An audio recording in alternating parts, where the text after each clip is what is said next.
Assalamualaikum warahmatullahi wabarakatuh. Bismillahirrahmanirrahim. Alhamdulillahi rabbil alamin.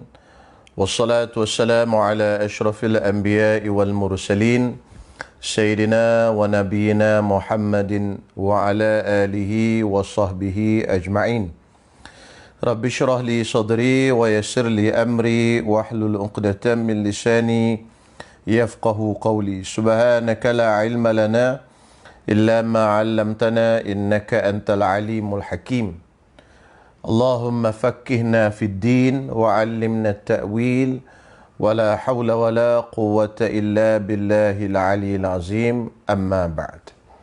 Alhamdulillah, segala puji dan syukur kita rafakkan kehadrat Allah Subhanahu wa taala pada malam ni dapat kita bertemu lagi untuk siri yang ke-8, 8 ke 9 tak ingat pembacaan kitab 100 ataupun buku 132 langkah penyucian jiwa karangan Syahid Dr. Muhammad Said Ramadan Al-Buti.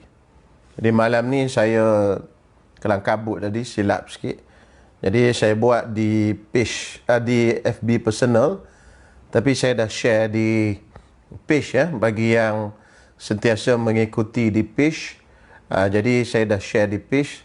Tengok di sana lah, ada di sana, di page pun ada, di FB personal ni pun ada. Jadi ada sikit kelang kabut tadi, terlupa. Baik, tuan-tuan yang dirahmati Allah Subhanahu Wa Taala, seperti biasa malam ni kita masuk kepada pelajaran yang seterusnya, iaitu pada muka surat 18, pelajaran yang ke-10 pada malam ni, beza manusia yang mulia dengan manusia yang hina. Beza antara manusia yang mulia dengan manusia yang hina. Ini tajuk yang akan kita bincangkan pada malam ni, yang pada pelajaran yang ke-10. Baik, kita lihat apa yang disebut oleh pengarang kita ini, Syekh Dr. Muhammad Said Ramadan Al-Buti rahimahullah ta'ala. Kata dia, setiap daripada kita mempunyai syahwat, yakni keinginan, naluri dan kemahuan. Manusia yang merdeka dan mulia ialah orang yang mematuhi keputusan akal dan tidak mengikuti ajakan nalurinya. Inilah manusia yang merdeka, mulia dan berprinsip. Inilah manusia yang merdeka, mulia dan berprinsip. Okey? Baik. Jadi manusia yang mengikuti keputusan akal yang dipandu oleh syarak, yang dipandu oleh hukum yang terdapat dalam Al-Quran dan hadis. Jadi manusia yang inilah yang sebenarnya, yang orang kata yang merdeka, yang sebenarnya, yang tidak dipengaruhi oleh nafsu, syahwat dan sebagainya, hasutan syaitan. Sebab itu tuan-tuan, kita perlu ingat Imam Al-Ghazali rahimahullahu ta'ala, dia sebutkan di dalam kitabnya yang masyhur, Minhajul Abidin. Minhajul Abidin, minhaj maksudnya metod ataupun perjalanan, Al-Abidin, orang yang beribadat kepada Allah Subhanahu Wa Ta'ala. Dalam itu, Imam Ghazali menyebutkan awaiq ataupun halangan manusia untuk sampai kepada Allah Subhanahu Wa Ta'ala. Dengan arti kata, halangan untuk kita mencapai keredaan Allah Subhanahu Wa Taala, halangan untuk kita menjadi hamba Allah Subhanahu Wa Taala yang sebenar-benarnya. Jadi Imam Ghazali sebut ada 4. Jadi 4 benda ni tuan-tuan semua kita kena semat dalam kepala kita sentiasa, dan kita kena ingat sentiasa bahawasanya 4 benda inilah yang akan aku hadapi, yang akan aku kena menang daripada 4 benda ni, dan kita kena tepis dan tebas benda ni ke tepi. Yang pertama ialah yang dipanggil sebagai dunia. Yang dipanggil sebagai dunia. Dunia yang sedang kita duduk ni, ataupun dengan bahasa mudah, istilah dunia itu kadang-kadang ulama tasawuf merujuk kepada harta. Jadi maknanya harta yang kita ada ni kadang-kadang dia boleh menjadikan kita tak boleh nak sampai kepada Allah Subhanahu Wa Taala. Kenapa? Kerana dia menghalang kita di tengah jalan. Memikirkan masalah harta, memikirkan nak cari harta kat mana, memikirkan macam mana nak simpan harta, memikirkan macam mana nak guna harta, nak belanja ke mana, nak berhibur di mana dan sebagainya. Okey, itu yang pertama. Perkara yang kedua iaitu yang dipanggil sebagai dunia. Yang kedua makhluk. Makhluk. Makhluk ni orang-orang yang di sekitar kita. Isteri kita, anak-anak kita, kan? Isteri kita, anak-anak kita, mak ayah kita dan sebagainya yang ada di sekitar kita. Kadang-kadang mereka ini boleh menghalang kita daripada kita mendekatkan diri kepada Allah Subhanahu Wa Taala. Mungkin isteri tak sama, tayar dia tu tak sama dengan tayar kita. Reel dia tu tak sama dengan reel kita. Kita reelnya ke arah sini, dia reelnya ke arah sana. Ini jadi masalah juga. Jadi kadang-kadang tak sama reel kita dengan reel dia.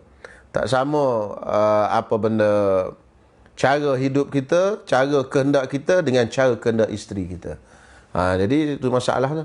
Mungkin isterinya tak minat pada agama, suami minat agama. Ini satu masalah juga. Ataupun sebaliknya, isteri minat ke agama, suami tak minat. Suami minat karaoke, suami minat berhibur dan sebagainya. Jadi ini penghalang yang ada dalam hidup kita. Yang ketiga ialah yang dipanggil sebagai dunia, makhluk. Yang ketiga ialah syaitan. Syaitan menghalang kita, menghasut kita, membisikkan kepada kita macam-macam kepada kita. Membisikkan supaya kita takut, bimbang dan sebagainya. Macam-macam lah. Dan yang keempatnya ialah hawa nafsu. Jadi di sinilah yang kita kaitkan di sini, iaitu kita relate iaitu dengan hawa nafsu. Jadi kadang-kadang hawa nafsu kita ini menghalang kita dan mengajak kita untuk buat perkara-perkara yang tidak diredai oleh Allah Subhanahu Wa Taala. Jadi kata dia, seorang yang merdeka yang sebenarnya ialah orang yang tidak mengikuti ajakan nafsunya tadi dan mengikut keputusan akal.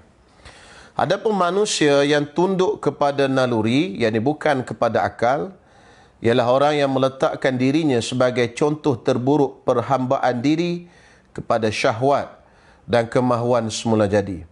Maka samalah ia seperti haiwan-haiwan di belantara yang tunduk kepada naluri. Jadi kalau jenis ikut je, orang kata ikut je, ikut je perasaan, ikut je kehendak, rasa nak itu, rasa nak ni, semua buat belaka, kan? Tak ada dikekang dengan fikiran dan akal, maka akhirnya orang ni lebih sesat dan lebih teruk lagi daripada binatang yang di dalam hutan. Balhum adall, kata Allah Ta'ala, bahkan mereka itu lebih teruk dan lebih sesat lagi. Tuan-tuan, Islam ni bukan datang nak bawa agama yang susah pada kita. Agama Islam ni agama mudah, bukan dengan makna kita bermudah-mudah. Tetapi Islam ni bukanlah menyusahkan kita. Islam ni banyak senang. Kalau kita nak bandingkan agama kita, agama Islam ni dengan syariat umat-umat dahulu pun dah jauh beza dah. Sebagai contoh tuan-tuan semua, umat-umat dahulu kalau kena najis, dia tak boleh nak basuh pakaian dia. Dia kena potong terus pakaian dia. Umat dahulu nak semayang, kena semayang di masjid. Kita tak semayang di masjid pun tak apa, di mana-mana pun boleh semayang. Umat dahulu, alat bersucinya hanya air. Kan? Kita, Allah Ta'ala jadikan air, tanah dan sebagainya, banyak alat-alat untuk bersuci. Jadi keringanan-keringanan. Umat dahulu kalau buat dosa, Allah Ta'ala suruh malaikat pergi tulis dosa itu di atas muka pintu dia. Jadi kalau kita buat dosa malam, pagi kita bangun tengok, ada dosa tertulis kat pintu. Pintu rumah kita tulis dosa. Dosa kita buat malam tadi. Kita umat Nabi Muhammad SAW, kita buat dosa malam ni kita buat dosa, pagi esok tak ada siapa tahu. Kan? Kita je lah mungkin tahu. Tak ada Allah Subhanahu Wa Taala buka dosa-dosa kita dan keaiban-keaiban kita. Jadi agama Islam ni agama yang banyak mudah, banyak ringan. Satu kebaikan yang kita buat diberi pahala sekurang-kurangnya 10. Satu kejahatan yang kita buat diberi dosa 1 saja. Ni beza. Ada pun umat dahulu, satu kebaikan dia buat 1. Satu keburukan yang dia buat 1. Sehingga kan Nabi Musa AS diriwayatkan di dalam kitab Qasasul Anbiya disebutkan bahawa Nabi Musa ni bila dia dapat kitab Taurat, dia baca semua kelebihan ni ada. Jadi dia tanya Allah Subhanahu Wa Taala, ya Allah, ini kelebihan ni untuk siapa semua ni? Kata Allah Subhanahu Wa Taala, kelebihan ni semua ni untuk Muhammad dan umatnya. Muhammad dan juga umatnya. Lalu Nabi Musa AS berkata, ya Allah, jadikanlah aku umat Nabi Muhammad.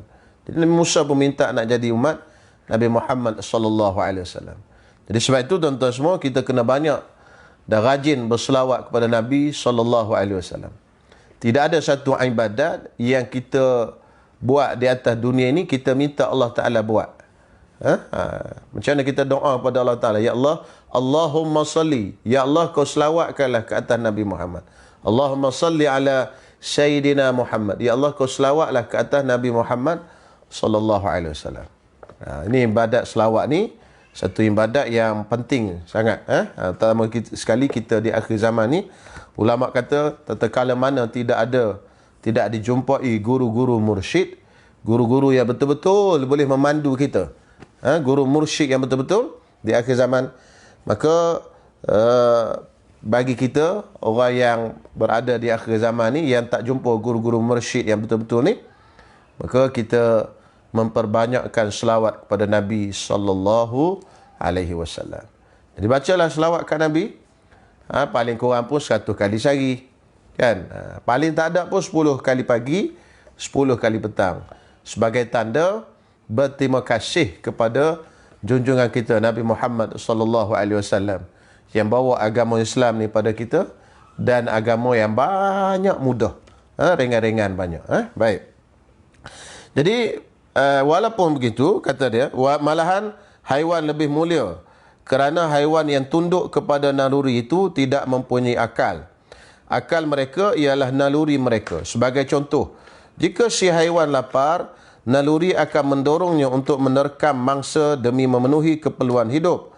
Namun manusia yang mengikut kemahuan diri acap kali melampaui tahap keperluan mereka sendiri. Jadi haiwan tu dia ikut naluri dia je, kan? Tapi manusia ni kadang-kadang melampaui akal yang telah dibekalkan oleh Allah Subhanahu Wa Taala. Ini yang jadi masalah bagi manusia. Sebenarnya agama kita ni bukan kata dia sekat tuan-tuan semua. Dia sekat semua benda. Dah banyak benda yang boleh.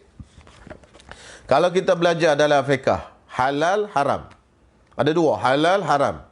Kan? Halal tu banyak. Halal ni apa? Yang wajib pun halal. Yang makruh pun halal. Yang sunat pun halal. Yang khilaful aula pun halal. Halal tu banyak sangat. Kan? Yang haram satu tu je haram. Satu je haram. Makruh pun masuk dalam kategori halal lagi. Contoh makan budu. Budu itu makruh. Tapi makan budu tu hukumnya halal. Kan? Jadi banyak benda halal dalam dunia ni.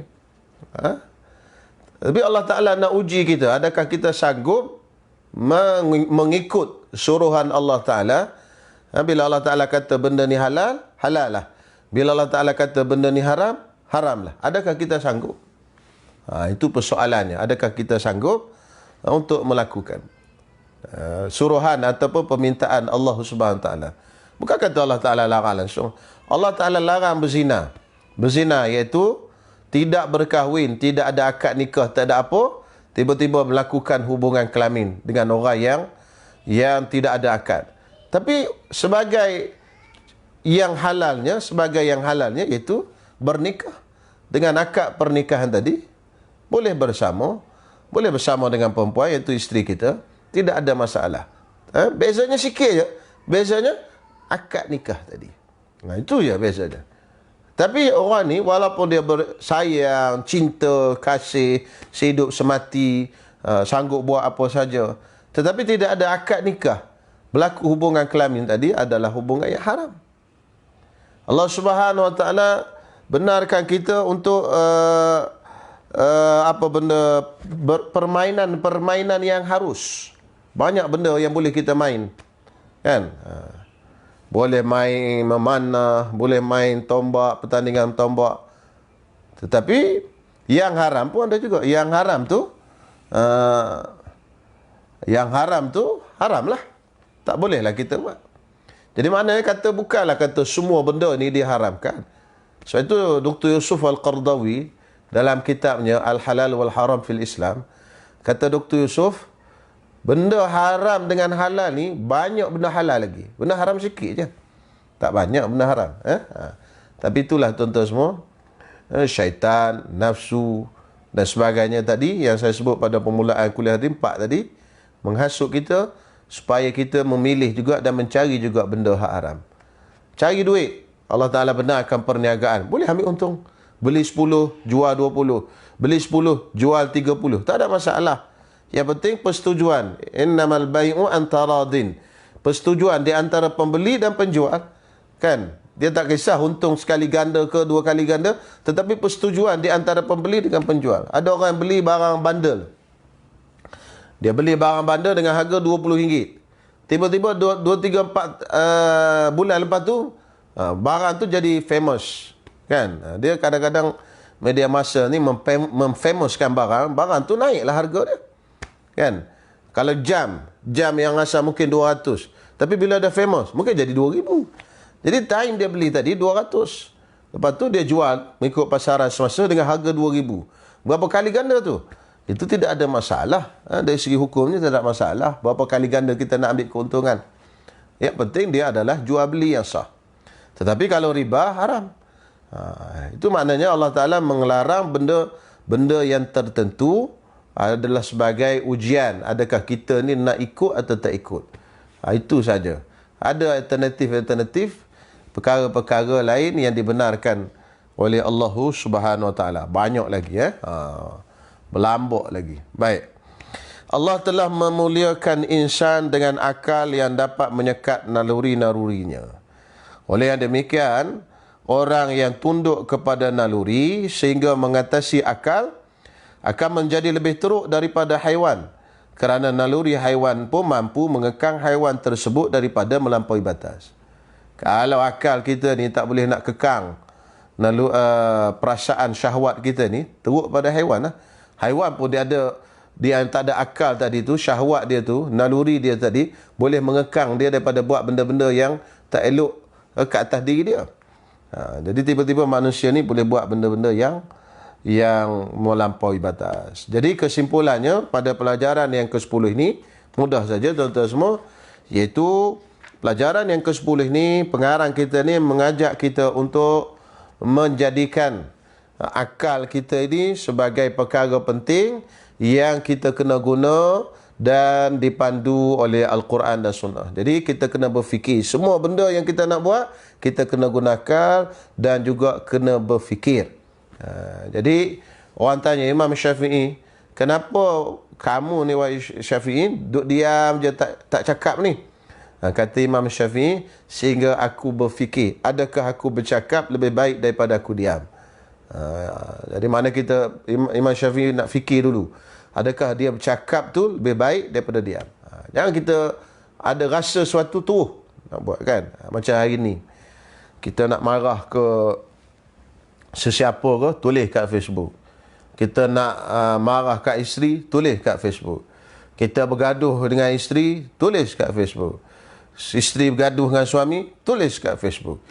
Jadi semua benda nak ditulis, tulis. Jadi maknanya orang ni tak berfikir guna akal lah. Sebab apa? Sebab bila kita tulis, kan? Sebab dia ada kaedah dia, al-ghadabu awaluhu junun wa akhiruhu nadamah. Marah ni mula-mulanya adalah gila. Time kita mula marah tu, dia junun, macam orang gila. Wa akhiruhu nadamah, dan akhirnya adalah penyesalan. Biasanya orang yang kuat marah ni, orang tu adalah yang kuat menyesal. Sebab di ujungnya dia akan menyesal. Jadi bila kita marah, datang 10 tahun, 20 tahun akan datang, akan menyesal.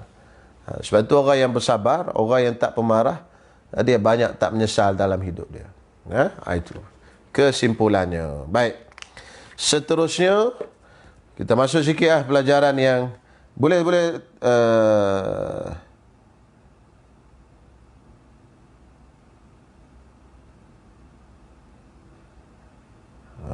boleh tanya soalan, saya boleh jawab, saya jawablah. Kalau saya tak boleh jawab, saya tak jawab.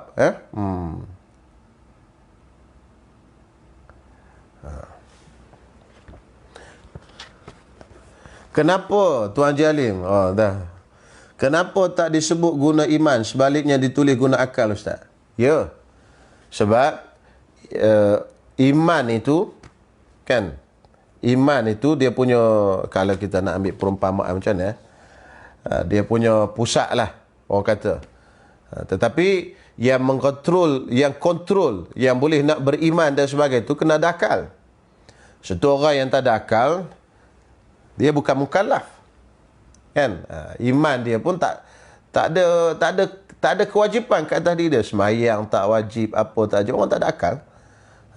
Jadi iman itu tadi, iman dia pun dipanggil iman tabi', iman sebagai pengikut saja. Contohlah, seorang budak tu dia gila sebelum daripada dia balik lagi.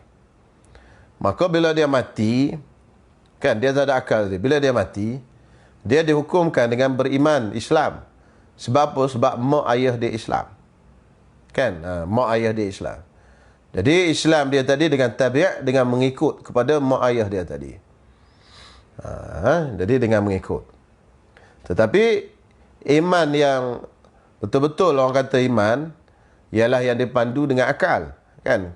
Mana difikirkan tentang kewujudan Allah Subhanahu Wa Taala. Diambil dalil tentang kekuasaan Allah Subhanahu Wa Taala dan sebagainya. Jadi tempat untuk memproses iman dan sebagainya itu adalah akal.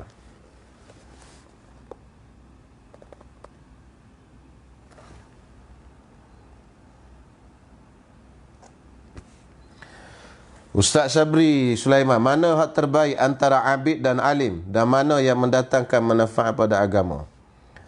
Jadi dalam satu hadis, Nabi SAW menyebutkan bahawa fadlul alimi ala al-abidi ka fadli ala adnakum. Dan kelebihan seorang yang alim di atas seorang yang abid, seperti kelebihan aku di atas orang yang paling rendah daripada kalangan umatku. Maksudnya, Nabi SAW duduk tinggi. Kemudian umat dia paling rendah sekali. Itu beza orang abid dengan orang alim. Sebab apa tuan-tuan semua? Sebab banyak. Pertamanya, orang yang alim ni, syaitan takut. Syaitan lebih takut kepada seorang yang alim lebih daripada 1000 orang abid. Sebab saya buat misal.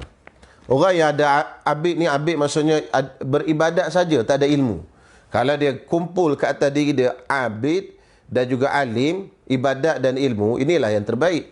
Macam ulama-ulama kita, Imam Syafi'i semayang 1/3 malam baca Quran, khatam bulan Ramadan 60 kali. Mana dia abid dan alim, ini bagus. Cuma nak ceritanya, orang ni dia abid saja, tapi tak ada ilmu. Maka dia boleh disesatkan oleh syaitan dengan mudah. Kita ambil kisah Barsisa. Barsisa ni seorang yang orang kata yang hebat, tetapi mungkin keilmuannya tak hebat. Keilmuannya tak hebat. Diceritakan anak murid dia boleh terbang di langit. Itu Barsisa. Tetapi satu hari, syaitan datang dan sesatkan dia. Syaitan datang duduk sebelah dia, semayang. Allahu Akbar, Allahu Akbar. Dia semayang, Allahu Akbar. Dia berhenti, syaitan tak berhenti lagi.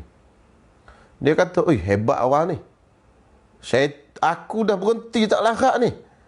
Dia tak berhenti lagi. Dia tengok orang tu. Akhirnya dia kata, tuan, saya nak tanya sikit boleh ke? Ya apa? Tuan ni kuat betul semayang ni. Apa hal ni? Macam mana ni? Kata dia, saya ni sebabnya saya ni pernah buat dosa dulu.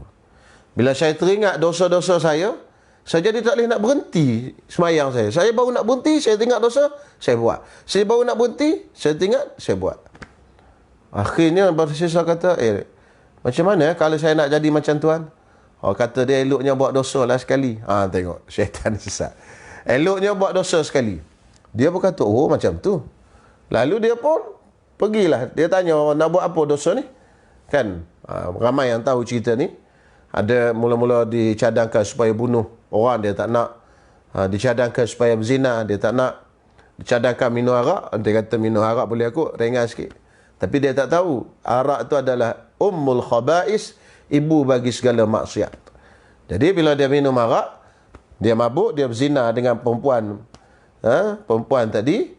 Kemudian dia takut kalau perempuan tadi menceritakan kepada orang lain, lalu dia bunuh perempuan tu tadi. Jadi akhirnya dia buat ketiga-tiga dosanya sekaligus.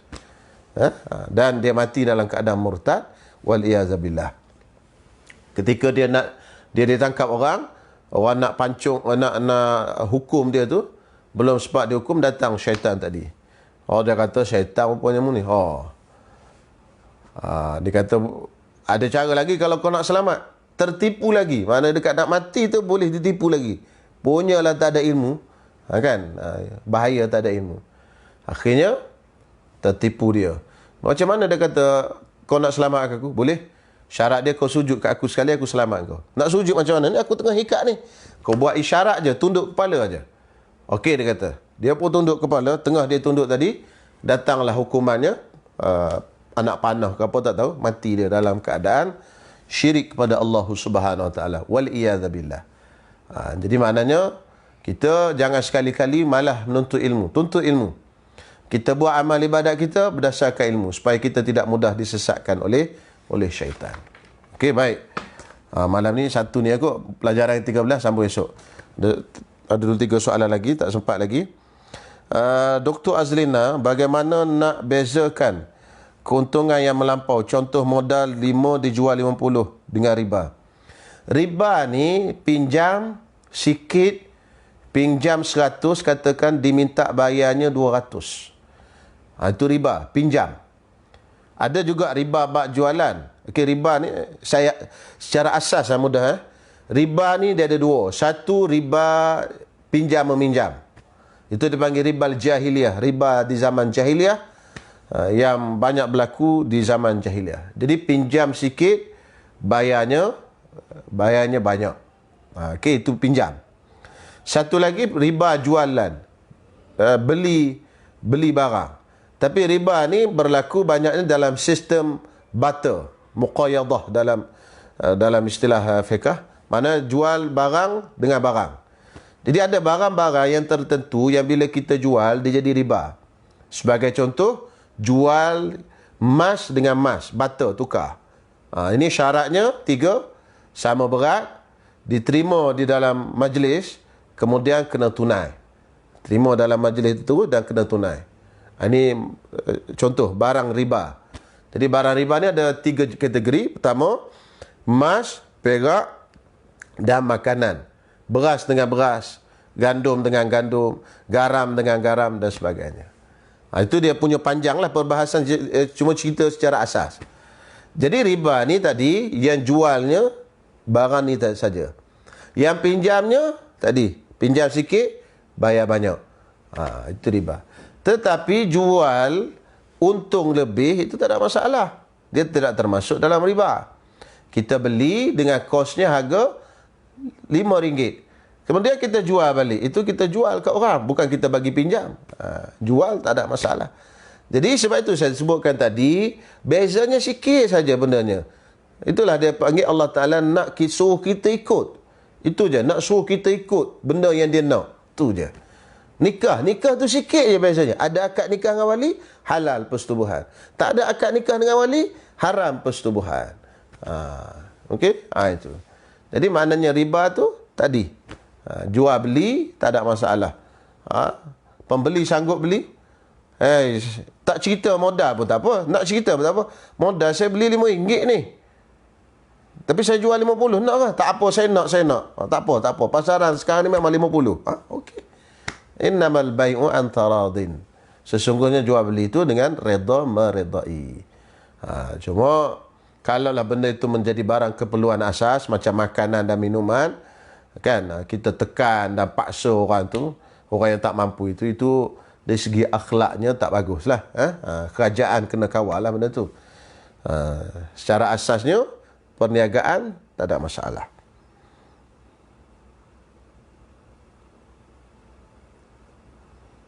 Okey. Mana lagi soalan? Tak ada kot. Setakat itu dulu.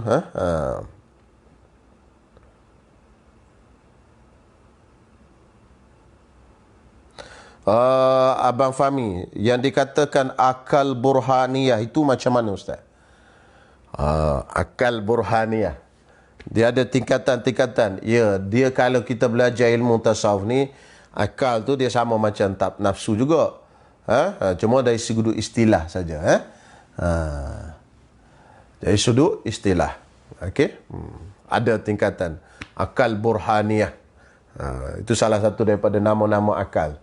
Jadi saya kena buat rujukan dululah. Nak cerita tubuh malam ni saya pun tak ingat tu istilah, dia punya istilah. Macam nafsu, ada nafsu ammaratu bisu, nafsu lawamah, mutmainnah, radiyah, sampai 7 semua kan yang disebut oleh ulama. Dia ada tingkatan-tingkatan dia. Macam mana tadi? Kalau swab, mana tadi soalan swab? Swab tu macam mana swab? Cuba cerita sikit swab, saya tak faham istilah dia. Bolehkah kita beli barang di kedai yang ada jual arak, contoh Speedmart? Tak ada masalah kita beli, jangan beli arak je. Kita beli barang di kedai yang menjual arak, tidak ada masalah bagi kita. Cuma yang masalahnya kita jangan beli arak. Tu. Kan? Yang jadi masalah ialah penjual tadi. Penjual tadi ada masalah. Sebab apa penjual tadi ada masalah? Penjual tadi dia ada masalah sebab apa? Sebab haram menjual arak. Walaupun dia sekadar pekerja saja.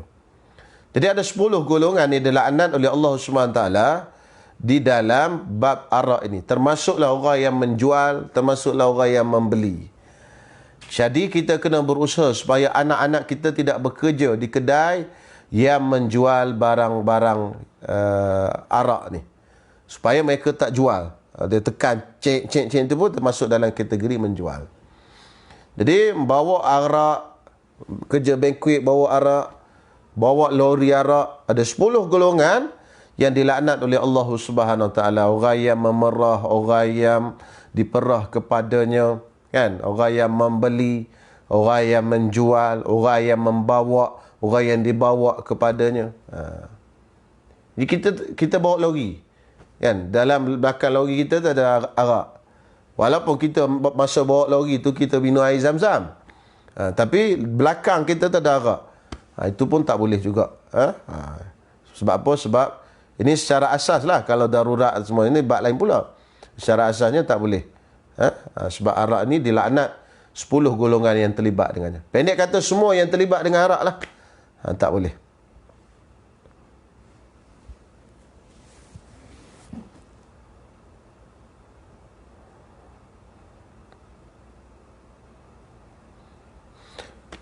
Saudara Khairi Redha nak tanya tentang riba. Trade emas 5 gram ke 10 gram. Trade ini dia termasuk di dalam urusan riba tadilah.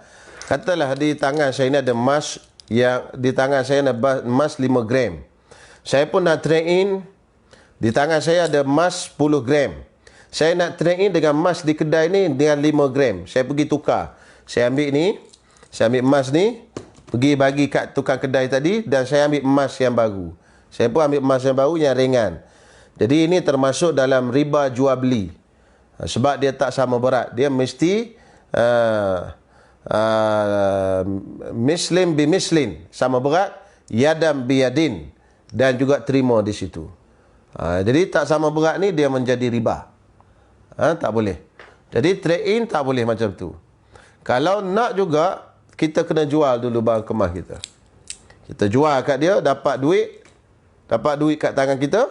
Kita pun belilah barang kemas yang baru ni, bagi duit tu, nak kena tambah ke apa tak kisah. Sebab dia tak boleh jual emas dengan emas, tak boleh. Sikit je beza. Jadi yang tadi haram.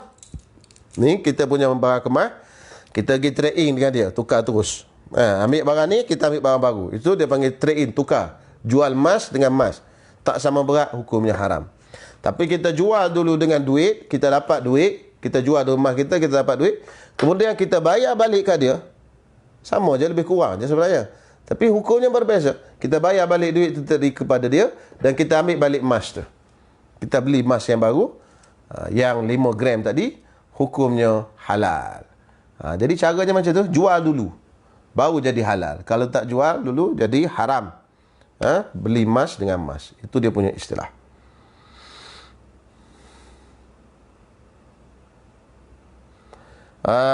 Abang Fahmi ulang balik 4 rintangan. Yang pertama dunia, yang kedua makhluk, yang ketiga syaitan, dan yang keempat hawa nafsu ataupun nafsu syahwat. Okey. Swap iaitu tukar barang tidak menggunakan duit. Tak apa tukar barang tidak menggunakan duit.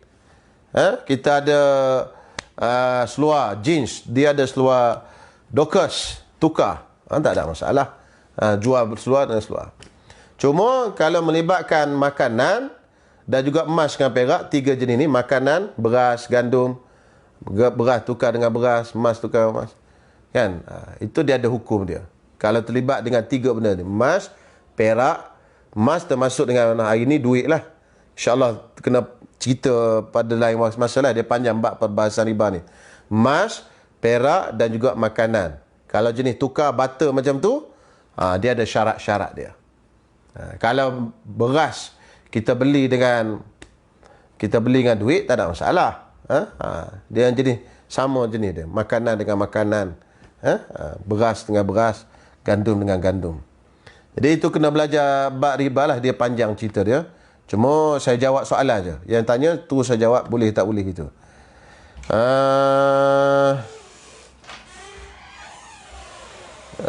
Abah Hisham, dunia, makhluk, syaitan dan hawa nafsu. Dunia, makhluk, syaitan dan hawa nafsu.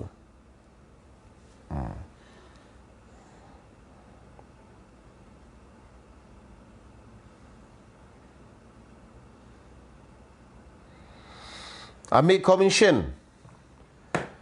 Ambil komisen ni, dia kena tengok macam mana kita ambil komisen. Komisen yang kita ambil tu macam mana. Kalau kita menjadi orang tengah, kan? Kita menjadi orang tengah.